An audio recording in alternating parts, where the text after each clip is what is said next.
Hello friends, आज हम explain करने वाले हैं मूवी टी जो 2007 में आई थी। इसकी IMDb रेटिंग 5.4 है आउट ऑफ 10। ये बहुत ही अजीबोगरीब मूवी है। तो चलिए वीडियो शुरू करते हैं। मूवी की शुरुआत होती है और हम एक कपल बिल और किम को देखते हैं। इन दोनों की ये दूसरी शादी है, जिसकी वजह से बिल को उसकी पहली वाइफ से एक बेटा था ब्रैड, और किम को अपनी पहली शादी से एक बेटी होती है डॉन। ब्रैड और डॉन दोनों सौतेले भाई बहन हैं, लेकिन ये दोनों एक दूसरे को बिल्कुल पसंद नहीं करते, ना ही ये एक दूसरे को भाई बहन मानते हैं। तभी बिल को ब्रैड के चिल्लाने की आवाज़ आती है और वह देखता है कि उसकी उंगली कटी होती है। उसे लगता है डॉन ने उसकी उंगली मुंह से काटी है, लेकिन ऐसा नहीं होता। उसके बाद हमें सीधा डॉन की टीनेज लाइफ को दिखाया जाता है। डॉन अपने कॉलेज में स्पीच दे रही थी। स्पीच खत्म होते ही वो अपने दोस्तों से बातें करती है। तभी वहाँ एक टॉबी नाम का लड़का आता है। टॉबी को देखते ही डॉन को वो बहुत अच्छे लगने लगता है। डॉन घर जाती है और अपनी मॉम से मिलती है। उसकी मॉम अब काफ़ी बीमार रहने लगी थी। जब डॉन नहाने जाती है तब वहाँ ब्रैड आकर उसे परेशान करने लगता है। ब्रैड अब भले ही बड़ा हो गया है, लेकिन वो आज भी डॉन को परेशान करता है। नेक्स्ट मॉर्निंग डॉन कॉलेज जाती है। तब हम रेयान नाम के एक लड़के को देखते हैं। रेयान डॉन को काफ़ी पसंद करता है, लेकिन उसके पास इतनी हिम्मत नहीं कि वो डॉन के पास जाकर उससे बात कर सके। क्लास में जब टीचर बायोलॉजी के सब्जेक्ट पर लेक्चर दे रहे थे, लेकिन उनकी बुक्स में फ़ीमेल रिप्रोडक्शन की इमेज पर स्टिकर लगा हुआ था। टीचर से पूछने पर वो बताता है कि ये हायर अथॉरिटीज़ का ही ऑर्डर है। इसके बाद हम ब्रैड और उसकी गर्लफ्रेंड को देखते हैं। उसकी गर्लफ्रेंड उसकी उंगली की चोट के निशान के बारे में पूछती है। ब्रैड उसे बताता है कि जब डॉन छोटी थी तब उसने उसे काट लिया था। तब उसकी गर्लफ्रेंड पूछती है कि तब तो डॉन भी छोटी थी, तो इतना गारा घाव कैसे हुआ। ब्रैड उसे कोई जवाब नहीं देता। डॉन और उसके फ्रेंड्स एक लेक पर जाते हैं। वहाँ टॉबी भी आता है। डॉन और टॉबी लेक के किनारे बात करने लगते हैं। डॉन टॉबी को बताती है कि वो अभी तक वर्जिन है। वो चाहती है कि वो ये सब शादी के बाद सिर्फ अपने हस्बैंड के साथ ही करे, लेकिन टॉबी बताता है कि वो वर्जिन नहीं है। लास्ट ईयर वो अपनी एक्स के साथ इंटीमेट हुआ था और ये उसकी लाइफ की सबसे बड़ी गलती थी। रात को जब डॉन सोने जाती है तो वो इमेजिन करने लगती है उसकी और टॉबी की शादी हो गई। तभी वो अपने आप से प्यार करने लगती है, लेकिन डॉन को अचानक से एक क्रेचर दिखाई देता है, जिसकी वजह से उसका मूड खराब हो जाता है। नेक्स्ट डे डॉन और टॉबी उसी लेक पे मिलते हैं। वो दोनों एक साथ स्विमिंग करते हैं और स्विमिंग के बाद दोनों एक केव में चले जाते हैं। वहाँ बातें करने लगते हैं, लेकिन टॉबी तभी डॉन को किस करता है और फिर दोनों इंटीमेट होने लगते हैं। डॉन उसे काफ़ी मना करती है, लेकिन टॉबी उसकी बिल्कुल नहीं सुनता और उसे ज़बरदस्ती करने लगता है, जिसकी वजह से डॉन को चोट लग जाती है और वो बेहोश हो जाती है, जिसका फ़ायदा उठाकर टॉबी उसके साथ सेक्स करने लगता है। तभी डॉन को होश आ जाता है। वो टॉबी को रोकने की बहुत कोशिश करती है, लेकिन टॉबी उसकी बात बिल्कुल नहीं सुनता। वो उसके साथ सेक्स करने लगता है। तभी टॉबी ज़ोर से चिल्लाता है और ये दोनों देखते हैं कि टॉबी का प्राइवेट पार्ट कट चुका था। टॉबी वहां से भागने की कोशिश करता है, लेकिन वो लेक में गिर जाता है। डॉन टॉबी को आवाज़ लगाती है, लेकिन टॉबी कोई रिस्पॉन्स नहीं देता। डॉन डर के मारे घर भाग जाती है। घर पहुंचकर वो बहुत सोचती है कि आखिर टॉबी के साथ ऐसा क्या हुआ जो उसका प्राइवेट पार्ट ही कट गया। नेक्स्ट डे जब डॉन कॉलेज आती है तो वो ठीक से स्पीच भी नहीं दे पाती। क्लास के सारे बच्चे पार्टी कर रहे थे, लेकिन डॉन अकेली बैठी थी। तभी उसका फ्रेंड रेयान उसके पास आता है। डॉन रेयान को उसे घर छोड़ने के लिए कहती है। रेयान पहले से ही डॉन को बहुत पसंद करता था, इसलिए वो डॉन को डेट पे चलने के लिए कहता है, लेकिन डॉन उसे बिना कुछ कहे गाड़ी से उतर जाती है और घर जाने के बजाय वहीं लेक पे चली जाती है। टॉबी का प्राइवेट पार्ट अभी भी वहीं पड़ा था, जिसे कोई कीड़ा खा रहा था। ये देखकर डॉन बहुत घबरा जाती है। डॉन अपने घर वापस आती है तो अपनी बुक पे लगे स्टिकर को हटाने की कोशिश करती है। वो वेजाइना के बारे में और जानने के लिए इंटरनेट पर भी सर्च करती है। डॉन को वहाँ माइथोलॉजी में वेजाइना डेंटाटा के बारे में पता चलता है।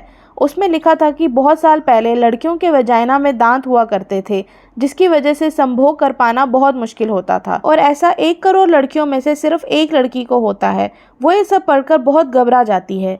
डॉन डॉक्टर के पास जाती है। डॉक्टर जब उसे पूछता है कि उसे क्या हुआ है, तो डॉन बताती है कि वो नॉर्मल चेकअप करवाने आई है।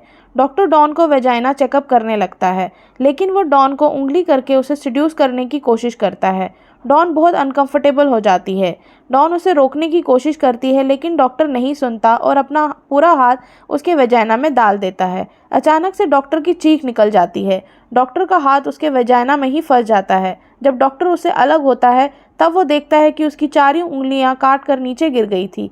ये सब देख के डॉन घबरा जाती है और हॉस्पिटल से भाग जाती है। डॉन जब अपने घर जाती है तब वो एक पुलिस वाले को टोबी की जीप चलाते हुए देखती है। वो उसका पीछा करती है और लेक पर पहुंच जाती है। वो देखती है कि पुलिस वाले लेक से टोबी की बॉडी को निकाल रहे थे। ये सब देखकर वो अपने घर आती है। डॉन घर पहुंचती है और देखती है उसकी मॉम बेहोश पड़ी थी। डॉन जल्दी से अपने डैडी को कॉल करती है और अपनी मॉम को हॉस्पिटल लेकर जाती है। हॉस्पिटल में काफ़ी रात होने की वजह से उसके फादर उसे घर जाके आराम करने को कहते हैं। वो घर आती है लेकिन उसका भाई उसकी गर्लफ्रेंड के साथ सेक्स कर रहा होता है। ये सब देख के उसका दिमाग ख़राब हो जाता है और वो रेयान के पास पहुंच जाती है। अपनी मॉम की तबीयत को लेकर डॉन बहुत परेशान होती है, इसलिए रेयान उसे कुछ दवाई देता है। बाहर रेयान रूम को सजाता है डॉन का मूड ठीक करने के लिए। डॉन नहाकर रूम में आती है, दोनों ड्रिंक करते हैं। उसके बाद दोनों एक दूसरे के करीब आ जाते हैं। डॉन को बहुत अच्छा लगता है, लेकिन डॉन बहुत हैरान हो जाती है क्योंकि रेयान के साथ सेक्स करने पर रेयान को कुछ नहीं होता। वहाँ डॉक्टर को टॉबी का पोस्टमार्टम करते हुए एक दांत मिलता है। डॉक्टर और पुलिस दोनों को समझ नहीं आता कि आखिर टॉबी के साथ हुआ क्या है। उन्हें लगता है शायद किसी जंगली जानवर ने टॉबी को मारा होगा। इधर डॉन को अब रेयान के साथ सेक्स करके अच्छा लगने लगता है और वो दोनों फिर से शुरू हो जाते हैं।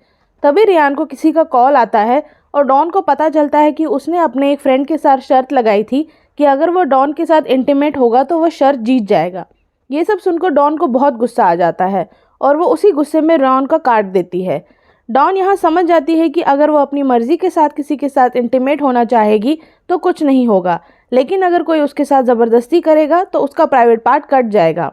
इसके बाद हम ब्रैड के डैड बिल को देखते हैं, जो ब्रैड को घर से निकल जाने को कहते हैं, लेकिन ब्रैड अपने ही डैड से लड़ने लगता है।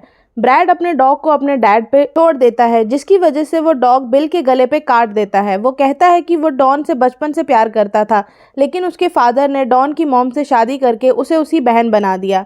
इसके बाद हम डॉन को देखते हैं जो अपनी माँ से मिलने हॉस्पिटल आती है, लेकिन वहाँ उसे पता चलता है कि उसकी मॉम की डेथ हो गई है। हॉस्पिटल में बिल और ब्रैड की गर्लफ्रेंड आते हैं। ब्रैड की गर्लफ्रेंड डॉन से माफ़ी मांगती है और कहती है उस दिन तुम्हारी माँ दर्द से बहुत चिल्ला रही थी, लेकिन ब्रैड ने मुझे उनकी हेल्प नहीं करने दी। ये सब सुन के डॉन को बहुत गुस्सा आता है और वो ब्रैड से बदला लेने का सोचती है। डॉन घर जाती है और अच्छे से तैयार हो जाती है और ब्रैड के रूम में जाती है। डॉन यहाँ ब्रैड को सिड्यूस करती है क्योंकि उसने कभी उसे अपनी बहन की नज़र से नहीं देखा था, इसलिए ब्रैड भी सिड्यूस हो जाता है। ब्रैड को यहाँ याद आता है कि जब वो छोटा था तब उसने डॉन के प्राइवेट पार्ट में उंगली की थी, जिसकी वजह से उसकी उंगली कट गई थी। ब्रैड यहाँ कुछ समझ पाता उससे पहले डॉन अपने प्राइवेट पार्ट से ब्रैड के प्राइवेट पार्ट को काट देती है। ब्रैड अपने डॉग को डॉन पे हमला करने के लिए कहता है, लेकिन उसका डॉग उसे छोड़ के उसके प्राइवेट पार्ट को खाने लगता है। डॉन यहाँ ब्रैड को तड़पता हुआ छोड़ के चली जाती है। डॉन यहाँ साइकिल से अपनी न्यू लाइफ स्टार्ट करने के लिए बैग लेके घर से निकल जाती है कि रास्ते में उसकी साइकिल ख़राब हो जाती है। डॉन यहाँ पर लिफ्ट मांगती है। लिफ्ट देने वाला एक बुढ़ा आदमी होता है। रात हो जाने पर वो बुढ़ा कार को एक सुनसान जगह पर रोक देता है और डॉन को स्माइल देना शुरू करता है। डॉन कार से उतरने की कोशिश करती है, लेकिन उस बुढ़े ने कार के डोर्स लॉक कर दिए थे। डॉन पहले तो घबरा जाती है, लेकिन बाद में कैमरा की तरफ स्माइल करती है क्योंकि उसे अब समझ आ गया था कि इस बुढ़े का क्या होने वाला है, और मूवी यहीं ख़त्म हो जाती है। सोचिए, अगर ऐसा सच में होता तो कितनी लड़कियां रेप होने से बच जाती। ये था एक्सप्लेनेशन इस मूवी का। आपको ये मूवी कैसी लगी हमें ज़रूर बताइएगा और हमारे चैनल व्हाट द फिल्म को सब्सक्राइब भी करिए। Thank you.